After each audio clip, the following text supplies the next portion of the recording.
Já temos o formulário para o utilizador poder colocar os seus dados de login. Já temos então a base de dados com usuários e vamos então concentrar a nossa atenção aqui na submissão do nosso formulário. Tradicionalmente nós na submissão de um formulário iremos sempre passar por dois passos fundamentais, dois no mínimo. Depois teremos mais, 3, 4, 5, por aí fora. Um deles será a validação dos dados. Não iremos fazê-lo neste vídeo, vamos fazê-lo no próximo, porque eu quero vos mostrar neste vídeo como é que vocês vão verificar se os dados de login estão corretos ou não.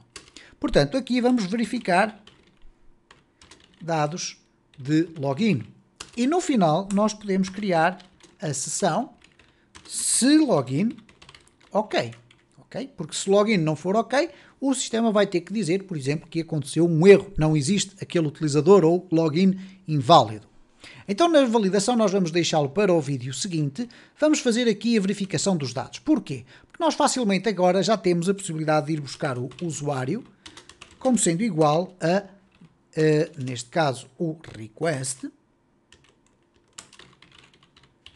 input text usuário, que é o nome do input que está dentro do formulário de login. Da mesma forma que nós podemos ir buscar a senha e vamos colocar aqui senha. Bom, desta forma nós vamos estar a recolher para uma variável estes dados que aqui estão. Obviamente que nós poderíamos estar a trabalhar com este tipo de requisições, de informações que estão no request, mas assim fica muito mais simples de vocês perceberem esta dinâmica. Obviamente que se estivermos a trabalhar com formulários bastante mais extensos, eventualmente em algumas circunstâncias poderá justificar-se não estarmos a fazer esta implementação para 10 ou 20 campos, porque depois podemos recorrer então à busca dos valores inseridos através desta instrução que aqui está. Mas desta forma nós vamos chegar lá. Eu quero chamar-vos a atenção para um outro pormenor. Muitos usuários, por vezes, inadvertidamente, colocam espaços ou no início ou no final do preenchimento do seu formulário. Isto é, quando chegam aqui, vão colocar aqui um dado qualquer e depois acidentalmente colocaram um espaço. E aqui em baixo depois vão fazer um espaço e depois colocam qualquer coisa. Quando nós clicamos aqui em entrar, poderá acontecer que então ele tenha a percepção de que tenha colocado bem as coisas, mas colocou um espaço inadvertidamente. Então, por uma questão de certificação, vocês devem sempre colocar aqui um trim. E o trim é uma função do PHP que vai simplesmente remover espaços do início e do fim do input, neste caso. Poderia ser no início e no fim de uma variável. Na prática isto trata-se de facto de uma variável, mas que vocês aqui vão certificar-se que de facto de um lado à esquerda ou à direita não existem espaços. Posto isto, o que é que nós vamos fazer a seguir? Bom, vamos perguntar ao nosso model se existe algum usuário com o nome que foi inserido. E porquê é que nós não vamos perguntar a senha? A senha é um segundo passo. A senha está encriptada. Ora, a encriptação daquela senha, mesmo sendo sempre a mesma senha, sempre que eu a tentar encriptar, ela vai ter um aspecto diferente.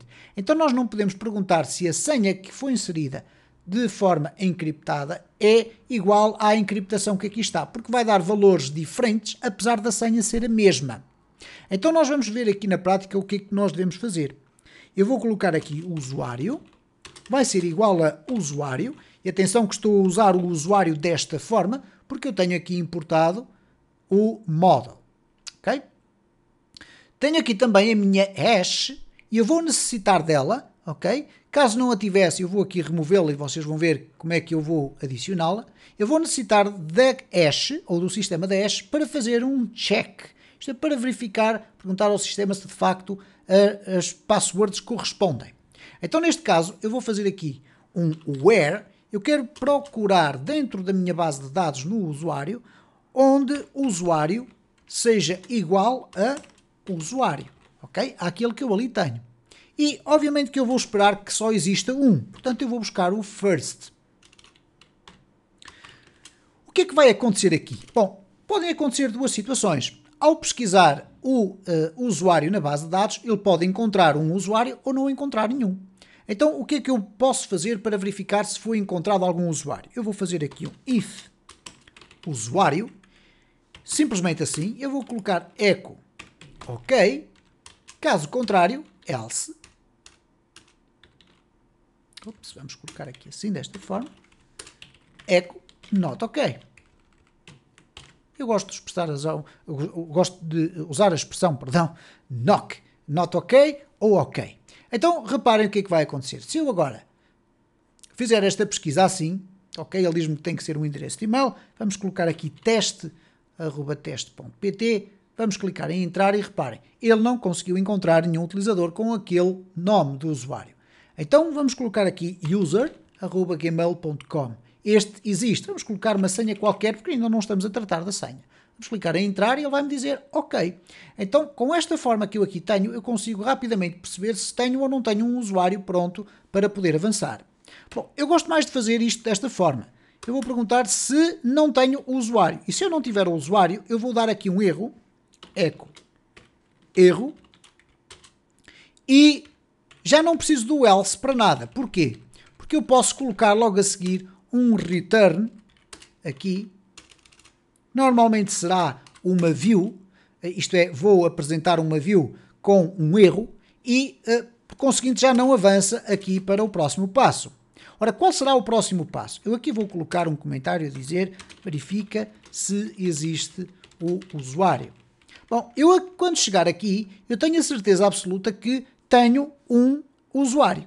Reparem, se eu fizer aqui um echo pré, para ter as coisas mais bem apresentadas, e colocar aqui um print R de usuário, eu vou ter a oportunidade de verificar que com este usuário eu tenho aqui esta informação toda que aqui está. E reparem, estão aqui os dados todos do usuário, até repetidos 2 vezes, ok? Neste caso, eu tenho aqui o usuário e tenho aqui a senha. Ora, o que é que eu vou fazer com esta senha? Então, reparem o seguinte. Eu vou agora verificar se a senha está correta. Como é que eu vou fazer isso? Bom, vou usar aqui o sistema de hash. Então, eu vou perguntar assim, if hash, e se o namespace não estiver adicionado, vocês vão clicar aqui para ele o adicionar lá no topo. Aqui está ele. Vou perguntar se a hash, e agora reparem, 2 pontos, check. Só existem 3 métodos associados a hash. É o make, para criar uma hash, o check, para verificar se uma password e uma hash coincidem, e depois o need rehash, se for necessário refazer a nossa hash. Bom, então eu vou fazer aqui um check, e nesta assinatura são-nos pedidos 2 parâmetros, o valor e o hashed value, o valor já encriptado. Ora, de que é que estamos a falar mais concretamente? Neste caso, este valor é o valor que foi inserido no formulário de login. O valor já com hash é o valor que está na base de dados. Ora, como é que nós sabemos qual é o valor que está na base de dados? Bom, ele veio aqui no usuário. Então aqui nós vamos ter o usuário, senha. Aqui nós vamos ter a senha. Esta senha que aqui está vai ser colocada aqui. Aqui vai ser colocada a senha que veio com o usuário. Então, com este método que aqui está, o sistema vai ser suficientemente inteligente para perceber se esta senha, escrita de uma forma literal, ABC123, 12345, etc., é igual ou equivalente à senha que está encriptada na base de dados. Então, se este if der verdadeiro, significa que eu tenho echo OK. Caso contrário, else, echo not OK. Vamos colocar aqui os pontos, ok? Então, se eu colocar as coisas agora de forma correta, eu já vou ter aqui um login OK ou um login not OK. Vamos fazer o teste aqui, ok? Nós temos o usuário, mas vamos colocar aqui a senha dele, que vai ser 111. Sabemos que não é, então vamos clicar em entrar e diz o sistema que não está OK.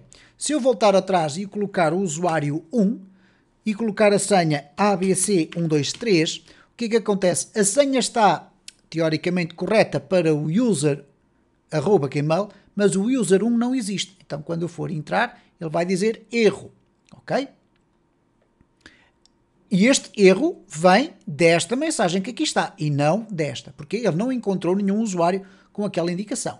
Então, vamos colocar agora os dados corretos. User ABC123. Vamos clicar aqui em entrar e reparem como o sistema já diz aqui o OK.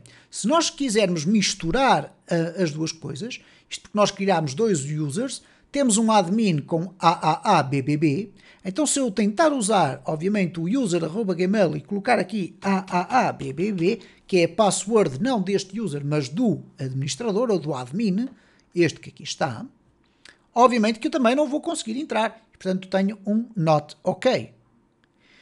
E apesar de eu estar a perder aqui algum tempo a explicar-vos isto, é importantíssimo nesta fase em que vocês já passaram por este tipo de abordagens, perceberem que estas verificações são fundamentais para que o vosso sistema funcione. Da mesma forma que aquilo que nós ainda não fizemos, que é a validação, que iremos fazer no próximo vídeo, também é importantíssimo. Porquê? Porque vocês estão à espera que o usuário coloque um endereço de e-mail. Mas se ele não colocar um endereço de e-mail, pese embora o facto de aqui não ser absolutamente fundamental, porque o sistema não vai perceber se é um e-mail ou se não é, vai pura e simplesmente procurar texto como o nome do usuário, mas nós queremos certificarmos que é um endereço de e-mail. Então, as validações são importantes. Estas verificações são fundamentais para nós percebermos se de facto há um erro, se não existe utilizador, se existe utilizador, se a senha está correta ou não, para depois, na fase seguinte, nós podermos criar a sessão e transportar o utilizador para o interior da nossa private area. E é isso que nós vamos fazer nos próximos vídeos. E à medida que nós formos então crescendo esta nossa aplicação, vamos implementar aqui um conjunto de funcionalidades que irão estar apenas associadas a utilizadores que estão logados no nosso sistema. Nós vamos trabalhar a partir deste momento em diante com esta nova realidade. Este será o nosso projeto, no qual nós vamos agregando mais funcionalidades e à medida que vamos agregando mais funcionalidades, sempre que necessário, vamos abordar mais algumas ideias relacionadas com a utilização do Laravel.